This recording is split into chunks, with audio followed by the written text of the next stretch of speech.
On a sweltering summer afternoon in southern Nevada, the kind of day where the asphalt melts under your shoes and the air feels like fire, a devastating truth boiled to the surface. What was supposed to be just another Thursday became the moment a family shattered forever.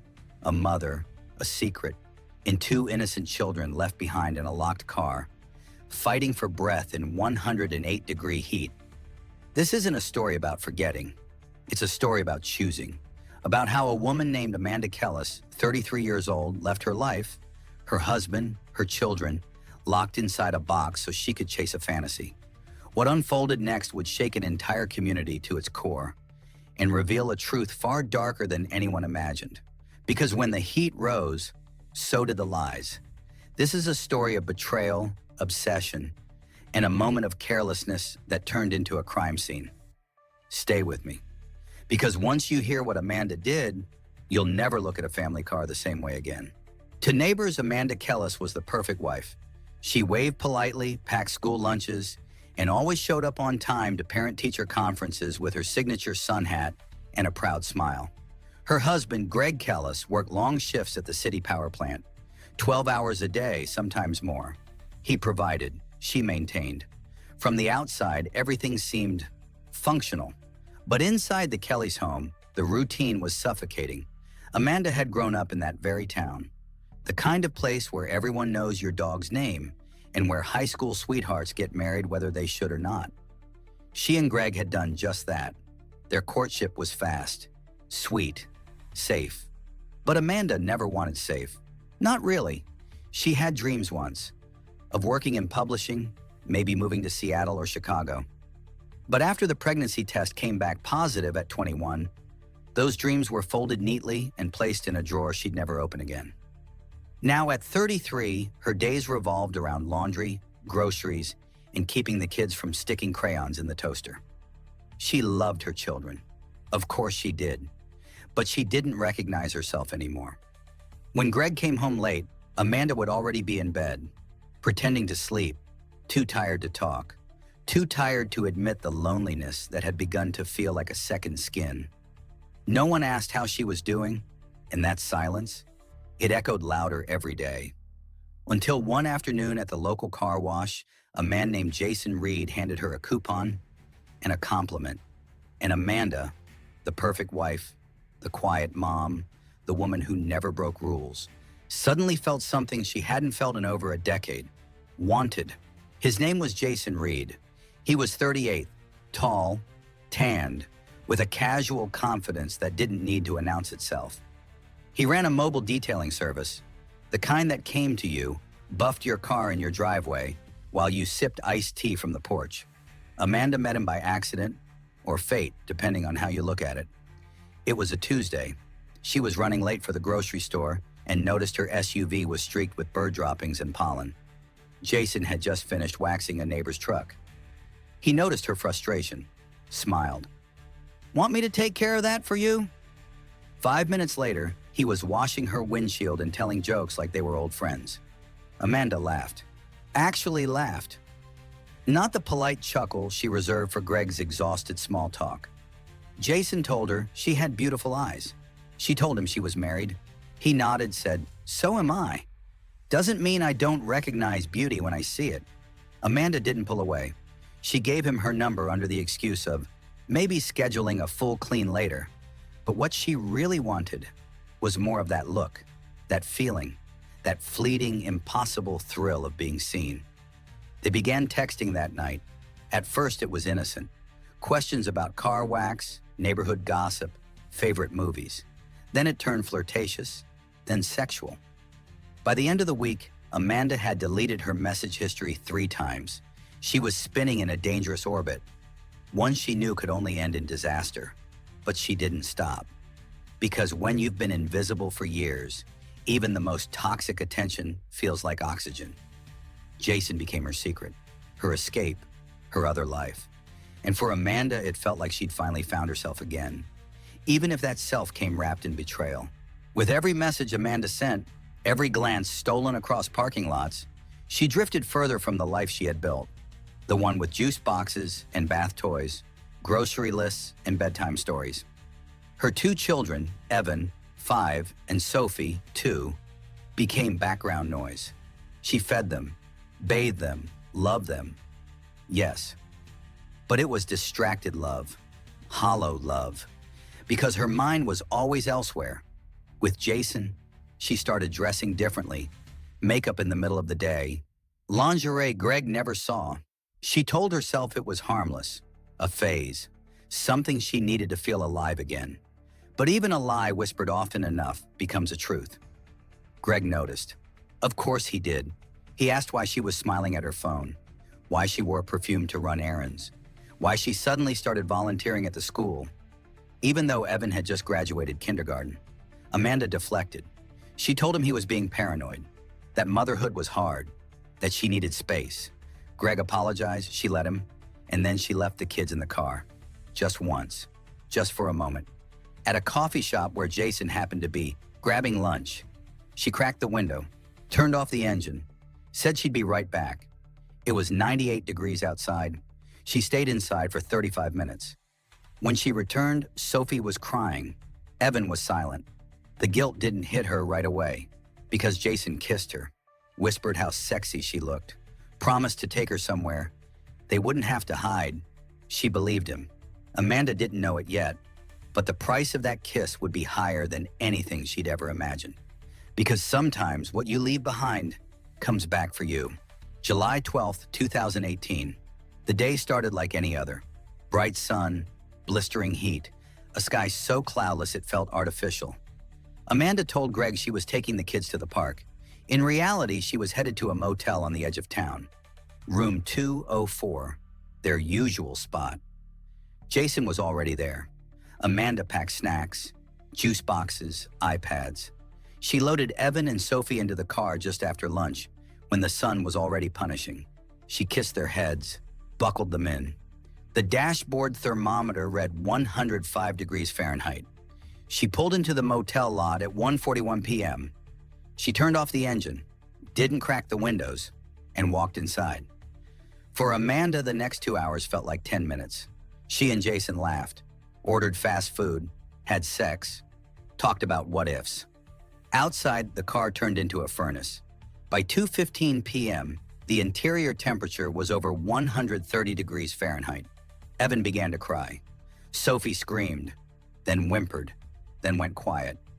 By 3:30 p.m., they weren't moving. Inside, Amanda's phone buzzed. Over and over. She ignored it. When she finally stepped outside at 3:54 p.m., the air hit her like fire. But it wasn't the heat that stopped her cold. It was the silence. She didn't hear crying. She didn't hear anything. She sprinted to the car. What she saw made her drop her keys. Evan was slumped against the window, face red, lips dry, eyes unfocused. Sophie was unconscious, her tiny fingers still gripping a half-melted granola bar. Amanda screamed. A woman nearby, Miriam Parks, 62, who had just checked into the motel, came running. She saw the children, called 911 without hesitation. Paramedics arrived 6 minutes later. The children were barely alive. Evan had suffered seizures. Sophie's core temperature was 107 degrees Fahrenheit. Both were rushed to the hospital. Amanda rode in the back of the ambulance, silent, staring at her reflection in the metal wall beside her. She didn't cry, not yet, because something inside her had already stopped moving too. At St. Augustine Regional, Evan and Sophie were stabilized, but only barely. Doctors began a battery of tests: dehydration, organ function, internal bleeding, the usual routine after severe heat stroke. But as part of pediatric protocol, one test stood out: a DNA screen used to assess genetic markers that might affect treatment. It was meant to save their lives. Instead, it shattered someone else's. When Greg Kellis arrived at the hospital, he was pale, disoriented, clutching a stuffed bear in one hand and a backpack in the other. He looked like a man bracing for bad news. But nothing could have prepared him for what came next. A doctor pulled him aside. "Mr. Kellis, I need to speak to you privately." The words that followed weren't about prognosis. They were about biology. Neither Evan nor Sophie shared Greg's DNA. He wasn't their biological father. Greg froze. He blinked. Thought maybe he'd misheard. "This has to be a mistake," he said, almost laughing. "My name's on their birth certificates." But the science didn't care about paperwork. Greg stumbled out of the hospital room, heart racing, mind unraveling. Everything, every diaper changed, every bedtime story, every scraped knee and lullaby, suddenly felt like a lie. Not the children, not his love for them, but her, Amanda. She had done this. She had been living a double life, and she hadn't just betrayed him. She had built an entirely different family, in secret. Greg didn't cry, not then. He sat down in the hospital chapel, hands trembling, as the weight of it all came crashing down. He didn't just lose his trust, he lost his identity. Greg didn't sleep that night. He didn't go home either. He sat in the hospital cafeteria, staring into a cup of black coffee gone cold, trying to piece together the past 10 years of his life, now unraveling thread by thread. At 4 a.m., he unlocked Amanda's iPad, a device she rarely used but had recently synced with her phone. Within 5 minutes, Greg found it all: the messages, the photos, the location tags from the same motel. Jason's name in her favorites, even a folder labeled "For Me," filled with selfies and unsent love notes. And the timestamps. The most damning one? July 12th, 1:41 p.m. Same time Amanda's SUV pulled into the motel lot. Same time Evan and Sophie were locked in the car. Greg didn't scream. He didn't rage. He just shut down. When Amanda finally returned to the hospital, disheveled, mascara running, clothes rumpled, she reached out to touch him. He stepped back. "I know," he said. Amanda's mouth opened, but no words came out. She just stared at him, as if hoping denial would somehow reverse time. "It's not what you think." Greg cut her off. "It's exactly what I think. I saw the texts. I saw the timestamps. You left them to die." Amanda tried to explain. Said it wasn't supposed to go that long. Said she thought she cracked the windows. A lie. Greg walked away. That evening, he filed for an emergency custody order. Amanda wasn't allowed near the children. Not yet, not after what happened. But Amanda didn't see consequences. She saw betrayal, his betrayal. And just like that, the story Amanda told herself changed. Now she was the victim. Now he was the one tearing the family apart. And in the quiet of her room that night, Amanda Kellis made a decision. If Greg wouldn't forgive her, she'd make sure he never got the chance. July 15th, 2018. 3 days after the hospital. 2 days since Greg filed for custody.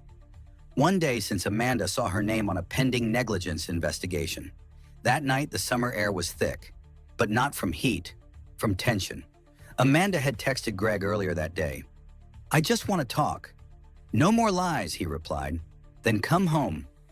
Greg returned to the house around 8:45 p.m. The lights were dim, the silence unnerving. Amanda was waiting in the kitchen. She wore the same blue blouse she wore on their anniversary 5 years ago. Her hair was done, her makeup precise. Almost too precise, like a mask. Greg stepped inside cautiously. "I'm not here to fight," he said. Amanda didn't answer. She poured him a glass of water. He didn't drink it. She leaned against the counter, staring at him.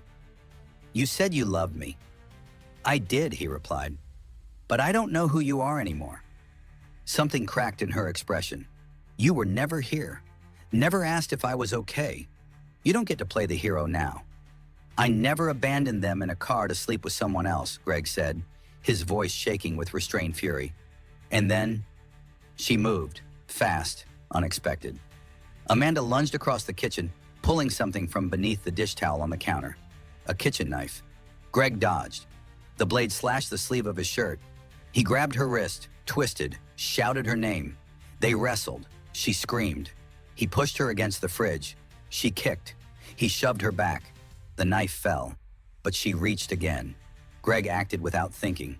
Pure instinct. He picked up the knife, raised it. Amanda charged. The blade entered her chest with a sickening sound. She collapsed. The silence returned, louder than any scream. Greg stood frozen, blood on his hands, staring at the woman he once called his world. The woman who tried to kill him. The woman he had just killed. The 911 call came in at 9:12 p.m. Greg's voice was calm, almost cold. "My wife. She tried to stab me. I defended myself. I think she's not breathing." When first responders arrived, Amanda was lying on the kitchen floor, a pool of blood soaking into the tile. Her lips were blue, her pulse faint, fading. She was rushed to Summit Regional Medical, but declared dead on arrival. Greg was taken into custody immediately. No handcuffs, no resistance, just silence. At the station, detectives reviewed the scene: a knife, a shattered drinking glass, 2 overturned chairs, 1 man with a gash on his arm, his fingerprints on the weapon. But as investigators dug deeper, the story began to unfold. And it was far more complicated than a typical domestic violence case. They found the messages between Amanda and Jason, dozens of them, some romantic, some laced with rage. They read the hospital's report detailing how both children were hours away from organ failure when found. They found the DNA results. Greg's name, listed as legal guardian, but biologically, neither child was his. Then came the custody filings, the emergency order, Amanda's restraining conditions. The detectives began to see a pattern, not of sudden violence, but of slow, spiraling collapse. A woman unraveling, a man pushed to his edge, a family eaten alive from the inside. They interviewed neighbors, friends, Jason Reed. Jason confessed to the affair, but claimed Amanda had grown unpredictable in the weeks before her death. That she spoke of running away, of hurting herself, of hurting Greg. And the most chilling piece? Amanda's Google search history. How to win custody from cheating husband. Fastest poisons without taste. And just 3 hours before her death. Can a woman go to jail for killing her husband in self-defense? Suddenly, the narrative shifted. This wasn't a murder. It was something else. Something darker. The trial of Greg Kellis began in October 2018, and the courtroom was packed from day one. Local news turned it into headline fodder. Hot car mom affair ends in bloodshed. Did Amanda try to kill her husband first? The suburban family that imploded. The prosecution argued manslaughter, that Greg had used excessive force, that Amanda was unarmed at the moment of death. But the defense had something stronger. Context. They laid it all bare.